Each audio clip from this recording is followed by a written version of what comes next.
नमस्कार दोस्तों, आप देख रहे हैं एच स्टडीज़ और इस वीडियो में आपके लिए 22 जनवरी 2025 का करंट अफेयर लेकर आ गए हैं। करंट अफेयर के साथ साथ स्ट्रेटजी के और रिलेटेड करंट अफेयर्स का रिवीजन करते हुए चलेंगे। अगर आप इस चैनल पर पहली बार आए हो तो चैनल को सब्सक्राइब कर लीजिएगा। वीडियो अच्छी लगे तो वीडियो लाइक करके ज़रूर जाइएगा। लास्ट में आपके लिए क्विज़ रखा है, उस क्विज़ को ज़रूर सॉल्व कीजिएगा। चलिए बात करते हैं लास्ट डे के क्विज़ की। लास्ट डे आपसे क्वेश्चन पूछा गया था, which Indian athlete has recently partnered with Puma India to promote badminton. तो हाल ही में किस भारतीय एथलीट ने बैडमिंटन को बढ़ावा देने के लिए प्यूमा इंडिया के साथ साझेदारी की है। तो ये पीवी सिंधु के द्वारा भी साझेदारी की गई है। आप सभी ने आंसर सही दिया था और डिटेल में दिया था। आज के पहले क्वेश्चन की बात करें। पहला क्वेश्चन है, which Indian naval ship is participated in the 4th edition of the multinational exercise La Perouse. तो कौन सा भारतीय नौसेना जहाज बहुराष्ट्रीय अभ्यास ला पेरोस के चौथे संस्करण में भाग ले रहा है। तो ये है आईएनएस मुंबई। आईएनएस मुंबई अभी ला पेरोस नामक जो एक्सरसाइज है इसमें पार्टिसिपेट कर रहा है। इसमें और भी कौन कौन से देश पार्टिसिपेट कर रही हैं, उनकी कौन कौन से देशों की नेवी पार्टिसिपेट कर रही हैं। तो Australia, France, UK, US, Indonesia, Malaysia, Singapore और कनाडा यहाँ पर पार्टिसिपेट कर रहे हैं और भारत की तरफ से आईएनएस मुंबई यहाँ पर पार्टिसिपेट कर रहा है। ध्यान रखिएगा, एग्ज़ाम के लिए इम्पॉर्टेंट है। डिफेंस से रिलेटेड जो करंट अफेयर्स बने हैं उनको रिवाइज करते हैं। पहला क्वेश्चन पढ़ लिया।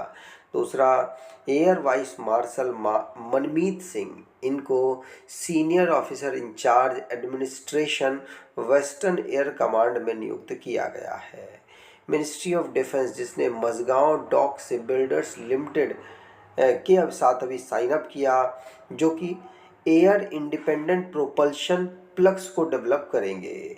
18th नंबर का सूर्य एक्सरसाइज ये इंडिया और नेपाल के बीच में होता है और बायलेटरल नेवल एक्सरसाइज इंडिया और श्रीलंका के बीच में शिलेक्स नाम की होती है।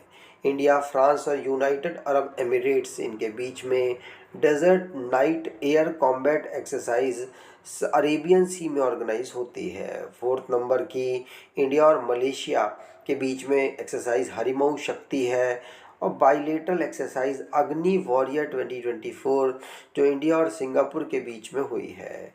इंडियन कोस्ट गार्ड जिसने सारिक्स 24 नामक एक्सरसाइज कोच्चि में ऑर्गेनाइज की है। अगला question, which country signed an MOU with India to enhance cooperation on cyber security. तो किस देश ने साइबर सुरक्षा पर सहयोग बढ़ाने के लिए भारत के साथ समझौता ज्ञापन पर हस्ताक्षर किया है। तो अभी साइबर सुरक्षा पर सहयोग बढ़ाने के लिए अभी भारत ने यूनाइटेड स्टेट के साथ समझौते पर हस्ताक्षर किया है। भारत यूनाइटेड स्टेट के दूसरी जो ऑर्गेनाइजेशन से बड़ी बड़ी जैसे माइक्रोसॉफ्ट, गूगल, इनके साथ भी कोलैबोरेशन कर रहा है। तो इसीलिए भारत ने अभी ऑफिशियली यहाँ यूनाइटेड स्टेट के साथ MOU साइन किया, जिससे कि साइबर सिक्योरिटी में दोनों देश कॉपरेशन मतलब भारत की यूनाइटेड स्टेट मदद कर सके। यूएस की बात करें तो वॉशिंगटन DC यहाँ की कैपिटल है। डोनाल्ड ट्रंप यहाँ पर नए प्रेसिडेंट बन चुके हैं। अब इंटरनेशनली जो करंट अफेयर्स बने हैं उनको रिवाइज करते हैं। पहला क्वेश्चन पढ़ लिया। दूसरा, नवाफ सलाम ये नए प्राइम मिनिस्टर लेबनान में नियुक्त हुए हैं। जॉन द्रमानी महामा ये नए प्रेसिडेंट घाना के नियुक्त हुए। Indonesia 10th full member country BRICS group का बना है। माइमा संधू प्रेसिडेंट मोल्दोवा के बने हैं। फ्रेंकोइस बेरोउ ये फ्रांस के नए प्राइम मिनिस्टर बने हैं। मिखेल कावासिलवी ये नए प्रेसिडेंट जॉर्जिया के बने हैं। बुर्किना फासो की जो मिलिट्री है जुंता, उन्होंने रिमतलबा जीन इमैनुअल ओड्रियागो को अभी नया प्राइम मिनिस्टर नियुक्त किया। जॉन ड्रमानी महामा ये घाना के नए प्रेसिडेंट बने हैं।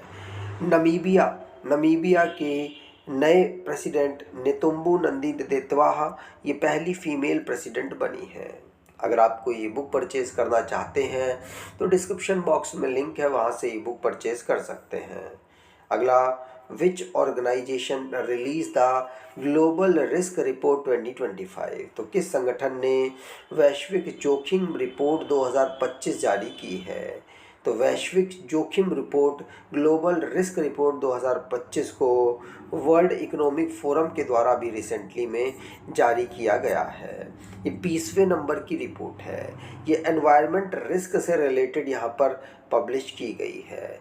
2006 से इस रिपोर्ट को जारी किया जा रहा था और ये 20वें नंबर की है। ग्लोबल रिस्क परसेप्शन सर्वे और असेस रिस्क को यहाँ पर, और लॉन्ग टर्म के जो रिस्क है इनको असेस करके ये जो ग्लोबल रिस्क रिपोर्ट है वो बनाई गई है। ठीक, अगला, what is India's ranking in term of largest startup ecosystem, तो सबसे बड़े स्टार्टअप इकोसिस्टम के संदर्भ में भारत की रैंकिंग क्या रही। तो सबसे बड़े स्टार्टअप इकोसिस्टम के संदर्भ में भारत की रैंक तीसरी रही है। थर्ड पोजीशन पर भारत रहा। सबसे ज़्यादा अगर उसमें देखा जाए तो ई कॉमर्स है, जो कि भारत में ई कॉमर्स का बिजनेस काफ़ी ज़्यादा बेहतर हुआ। उसके बाद फिनटेक, फिर कंज्यूमर सर्विस और फिर दूसरी एंटरप्राइज़टेक यहाँ पर कंपनियाँ हैं जो कि भारत में ग्रोथ कर रही हैं और दुनिया में थर्ड लार्जेस्ट स्टार्टअप इकोसिस्टम बन पाया है। और इसमें भारत में 100 से ज़्यादा यूनिकॉर्न भी अभी तक बन चुकी हैं। ठीक, अगला question, Trojan 155 mm towed artillery gun system is developed by India and which country. तो ट्रोजन 155 mm या मिमी towed artillery gun system Bharat और किस देश द्वारा विकसित किया गया है। तो भारत और ये फ्रांस के कोलैबोरेशन से विकसित किया गया है। भारत फ्रांस के कोलैबोरेशन से Trojan 155 mm towed artillery gun system को डेवलप किया गया और इसका जो ऑर्डर है वो आर्मेनिया के द्वारा दिया जा चुका है। भारत की बात करें तो भारत में लार्सन एंड टर्बो और फ्रांस की तरफ से KNDS, इन दोनों कंपनियों ने मिलकर इसे मैन्युफैक्चर किया है। अगला, the Nord Stream pipeline is constructed under which sea. तो नॉर्ड स्ट्रीम पाइपलाइन किस सागर के नीचे बनाई गई है। तो नॉर्ड स्ट्रीम पाइपलाइन ये बाल्टिक सी में अभी डेवलप की गई है। सेकंड ऑप्शन बिल्कुल सही। यूनाइटेड नेशन एनवायरनमेंट प्रोग्राम जिसने 2022 में नॉर्ड स्ट्रीम पाइपलाइन एक्सप्लोशन को अभी यहाँ पर कॉज किया था, ह्यूमन ने मीथेन रिलीज़ कर रहे थे उसमें, उसकी वजह से। और अभी नॉर्ड स्ट्रीम जो है नेचुरल गैस पाइपलाइन है जो कि बाल्टिक सी में है और ये रशिया से ल्यूबिन और जिफवार्ड जर्मनी को यहाँ पर कनेक्ट करती है।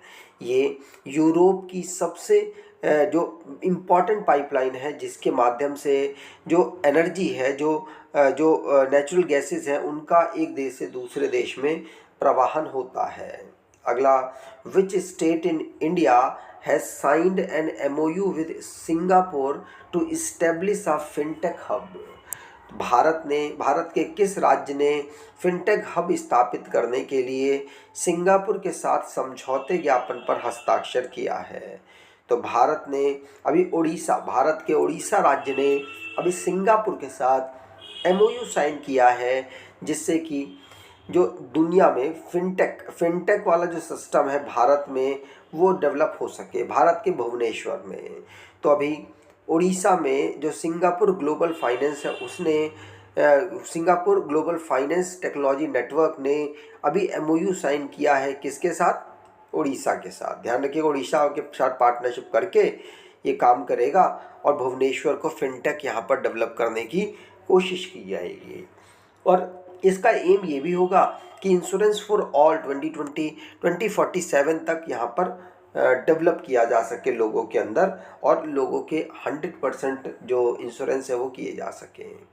Under which scheme did PM Modi distribute 65 lakh property card to rural residents. तो प्रधानमंत्री मोदी ने किस योजना के तहत ग्रामीण निवासियों को 65 लाख संपत्ति कार्ड वितरित किए हैं? तो 65 लाख संपत्ति कार्ड वितरित किए हैं अभी किसके माध्यम से? तो स्वामित्व स्कीम के माध्यम से। किससे? स्वामित्व स्कीम के माध्यम से। मिनिस्ट्री ऑफ पंचायती राज ने अभी लॉन्च किया था स्वामित्व स्कीम। इसके अंतर्गत जो गांव में रह रहे लोग हैं उनको जो उनकी लैंड है उसके स्वामित्व को बताने के लिए, क्योंकि सर्वे तो जगह जगह नहीं हो सकता, ड्रोन के माध्यम से सर्वे किए गए और ड्रोन के माध्यम से लगभग 50,000 गाँव को, जो कि 10 राज्यों में होते हैं और 2 यूनियन टेरिटरी में हैं, उनको कवर किया गया। उसी में 65 लाख लोगों को प्रॉपर्टी कार्ड यहाँ पर इस स्कीम के माध्यम से दिए गए हैं। अगला, अब्द अल कुरी island which was seen in the news is located in which ocean. तो अब्द अल कुरी द्वीप जो समाचारों में था किस महासागर में स्थित है? तो अब्द अल कुरी द्वीप ये इंडियन ओशियन में स्थित है, जो अभी रिसेंटली चर्चाओं में रहा है। चर्चाओं में क्यों रहा? सैटेलाइट के माध्यम से जो इमेज मिली थी वो कम्प्लीटली एयर स्ट्रिप लग रही थी, और जो ये यमन में अवेलेबल अब्द अल कुरी आइलैंड है और इसको बिल्ड किया है यूएई के द्वारा, जो इंडियन ओशियन में थी, इंडियन ओशियन में है और अभी चर्चाओं में रही है। अब लास्ट डे के करंट अफेयर्स को रिवाइज करें तो पीवी सिंधु एक इंडियन एथलीट है जो कि प्यूमा इंडिया के साथ बैडमिंटन को प्रमोट करने के लिए पार्टनरशिप कर चुकी हैं। अशोक चंद्रा ये एमडी और सीईओ बने हैं पंजाब नेशनल बैंक के। जस्टिस अरुण मिश्रा ये ऑम्बुड्समैन और एथिक्स ऑफिसर बीसीसीआई में अपॉइंट हुए हैं। हिमाचल प्रदेश जिसने इको सेंसिटिव जोन अभी डिक्लेयर किया गया शिकारी देवी सेंचुरी के आसपास के एरिए को। अगला, विच स्टेट, कौन सा स्टेट जिसने 16 मेंबर टास्क फोर्स को डेवलप किया आर्टिफिशियल इंटेलिजेंस पॉलिसी 2025 को लागू करने के लिए? तो महाराष्ट्र ने किया है। और नेशनल ब्रॉडबैंड मिशन 2.0 का लक्ष्य है 1.7 लाख जो विलेजेस हैं इनको ब्रॉडबैंड के माध्यम से कनेक्ट किया जा सके। भारत डायनेमिक लिमिटेड इसने अभी मिनिस्ट्री ऑफ डिफेंस के साथ साइन अप किया, जिससे कि medium range surface to air missile को इंडियन नेवी के लिए डेवलप किया जा सके। और अभी बैटलफील्ड की टूरिज्म को प्रमोट करने के लिए भारत रणभूमि दर्शन ऐप को डिफेंस मिनिस्टर ने लॉन्च किया है। इसरो का जो मॉड्यूल है स्पेस एग्रीकल्चर एक्सपेरिमेंट के लिए, इसका नाम है crops compact research module for orbital plant studies. आज के क्विज की बात करें तो which country signed an MOU with India to enhance cooperation on cyber security. तो किस देश ने साइबर सुरक्षा पर सहयोग बढ़ाने के लिए भारत के साथ समझौते ज्ञापन पर हस्ताक्षर किया है? कमेंट बॉक्स में डिटेल में आंसर दीजिएगा। अगर आपको ये वीडियो अच्छी लगी है तो आपसे अनुरोध करूंगा वीडियो को लाइक कर दीजिएगा, चैनल को सब्सक्राइब कर लीजिएगा और अपने कुछ दोस्तों तक वीडियो को शेयर ज़रूर कीजिएगा। धन्यवाद।